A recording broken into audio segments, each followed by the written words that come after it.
Okay guys, good evening. So ngayon ay May 1st at mag-unboxing lang po tayo ng DJI Neo Motion Fly More Combo. Ito po siya. Ayan. Actually, na-unbox na to kasi doon sa DJI store hindi sila nagpapaalis ng hindi tinetest yung drone. So, dun tinest na siya. So ngayon, i-unbox ko lang ulit para malaman natin kung ano yung mga kasama niya. Okay. And thank you then baby for buying me an iWatch. Ayan. SE2 44mm. Ito charge niya. So, ayun po. So, ulit, DJI Neo Motion Fly More Combo. Ayan siya. So, meron siyang goggles and yung motion control po. Okay. So, first, since na-open na siya, spoiler po, hindi na po siya sealed kasi kailangan i-test bago siya ibigay sa akin. So, tinest naman siya doon. So, ito po yung laman. First thing, hindi ko pa siya napapalikpad actually ng matagal. Sagilitan lang. So, the first thing na makikita mo is yung kanyang yan, unang-una yung drone. Liit lang to guys. Sobrang liit. Ano? Liit lang, no? Kasing laki lang halos ng aking palad. Yan. So, yun po. Liit lang siya.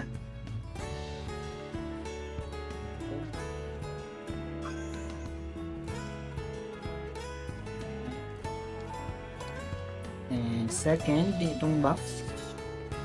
So, ito. So, ito nga. Andito yung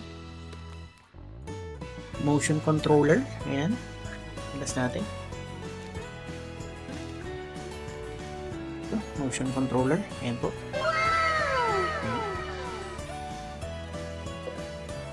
At saka yung mga accessories niya. Ayan. Dalawang extra propeller. Just in case. At kanyang USB-C Type-C and screwdriver na maliit. Okay, pangulangot daw. Ayan. Okay. Kasi natin mamaya. Then ang kasama niya is dalawang battery pa. So, tatlong battery yan. May battery din dito. Ayan, may sticker pa. Hindi ko pa tinatanggal. So, tatlo yung battery niya. Ayan yung battery dock. Kung saan siya na pwede mong i-charge ng sabay-sabay yung battery. So, malaman mo dito yung kung ilang percent yung battery. So, ayan. Pwede kang mag-charge dito ng sabay-sabay. So, or habang ginagamit mo yung drone, ayan, habang is na-charge mo yung ibang battery. Ayan. Konti. Okay. And manuals and ayaw kong galawin. Basta, ayan, nandito yung manual niya. Right. Nandito nang natin ilagay.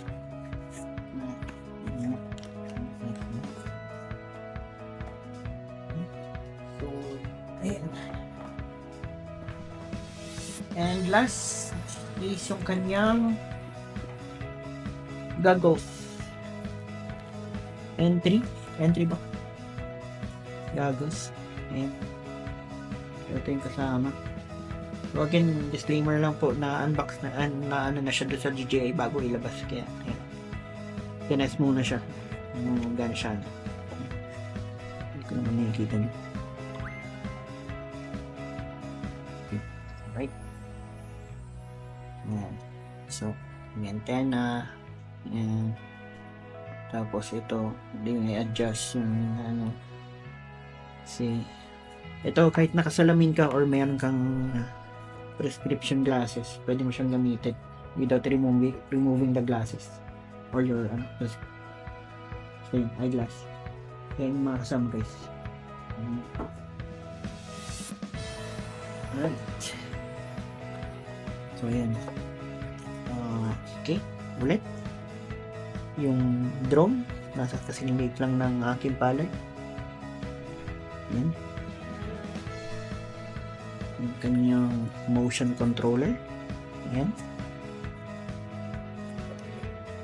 At ang kanyang goggles. Ayan. And extra batteries and battery dock. Ayan. 2 extra propellers just in case. USB Type-C. Ayan. Ayan. Kanyang screwdriver. And lanyard. Para sa ano to? Para dito. Sa motion controller niya. Yun na nga guys. So ito ulit yung manual. So hindi ko pa talaga siya binubuksan guys ha. Hindi ko pa binabasa. Alam nyo naman tayo mga Pinoy. Dating sa manual. Hindi na natin binabasa yan. So, kaya mo na lang siya ganyan. Ay! Ayan. Nakikita nyo yung mga pusa na nila dito. Hindi natin masirain yung kanya box. Ayan. So, yun. So, bago nyo siya pala mapagana, so pwedeng sa cellphone lang kayo mag-control. Download nyo lang yung DJI Fly app. Okay. Ayan. Sa Play Store yata, sa Android wala siya. So, ayan. Yung DJI Fly app. Paano ba? Hindi ko lang kung nakikita nyo. Ito. Ano pala yung screen? Wait lang guys. Alright. Ayan. So, nakikita nyo yung DJI Fly app. Ayan siya. Yan. So, need to kung wala kayong, kung nag-purchase lang kayo kung binili nyo lang itong drone. So, kailangan nyo rin ng DJI Fly app para makontrol siya. Although, nakakontrol naman siya kahit walang ano. Kaso, limited lang. Hindi mo siya talaga mapapalipad ng gusto mo. Meron lang siyang mga settings dito kung ano yung gusto mo. So, ayan. So, ayan. Testing natin ha. So, sabi, one press para power on siya, then press, long press. Ay, sige. Isang short press, then long press. Yan. Yan. Hintay mo, paikot naman yung propeller niya.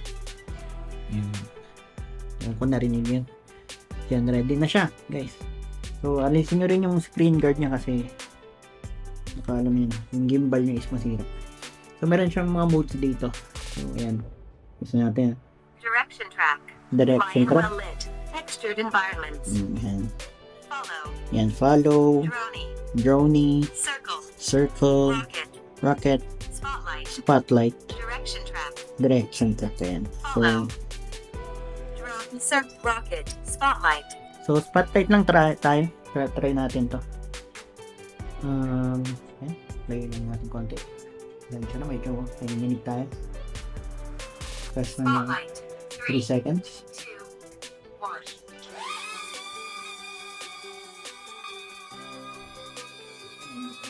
Ayan. Baka ano lang siya sa atin.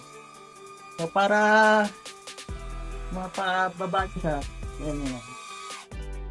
Magpusa na siyang titigil. So, yun yung spotlight. So, test na lang natin yung ibang functionality niya bukas. And, ito rin yung goggles at yung motion controller. So, ayun na nga. So, try lang natin. So, ayun ulit no. Para i-connect sa phone, kailangan Flying well lit. Textured environments. may warning siya guys kasi hindi mo siya pwedeng paliparin sa mga madidilim. Pag sa madilim daw, hindi mo siya makokontrol. Maglalan siya ng kusa.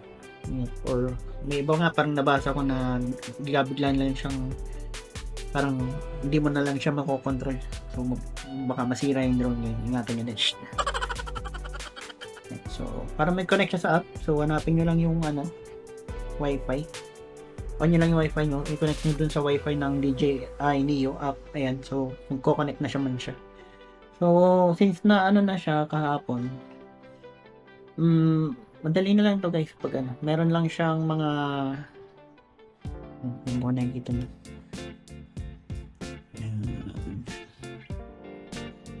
Ayan.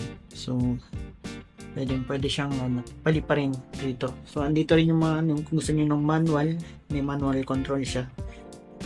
Ayan. Gusto nung i-control yung aircraft or yung drone natin. Tapos, pwede nyo rin siyang palitan. So, ang supported nito is 4K, 30 FPS, at meron siyang normal and sports mode. Tapos, yung encoding format niya is H.264 at H.265. So, pwede rin siyang ipababaan 1080p or 1080p 9x16. Ayan, 30 FPS. Up to 60 FPS. Pag yung 1080p, same. 30 hanggang 60 FPS. Ayan. Okay. So, 4K lang muna natin. So, pag manual control guys, pwede nyo siyang kontrolin ng nakapahalang. Dito yung magiging joystick mo pag once na tinake off. Yun siya. Take off permitted. Hindi kaya natin yun. Kasi medyo madilim.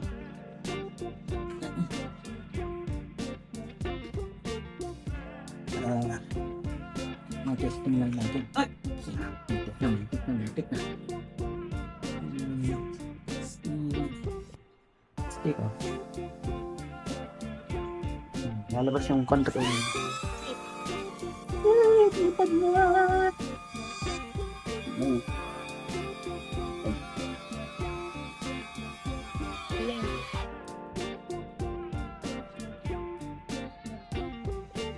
Alright.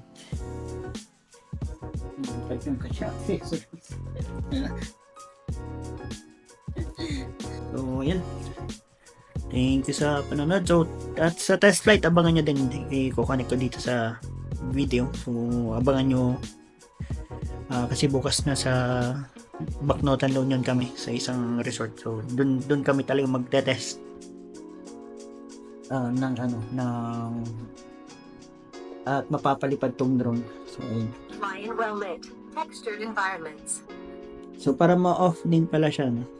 Ganun din kung paano siya pinower on. Short press, then long press. Ayan. Tapos pa once off, balik na lang ulit yung lens guard niya. So, since hindi ko siya pwedeng testingin dito sa ano talaga, mapalipad yung gamit yung goggles. So, bukas natin testing. So, ito pala yung ano niya. Yung kanyang propeller guard. Tatanggal to eh. Pero, kaya mo muna siyang ganyan. So, testing natin to bukas pagdating namin sa loob. Ayan.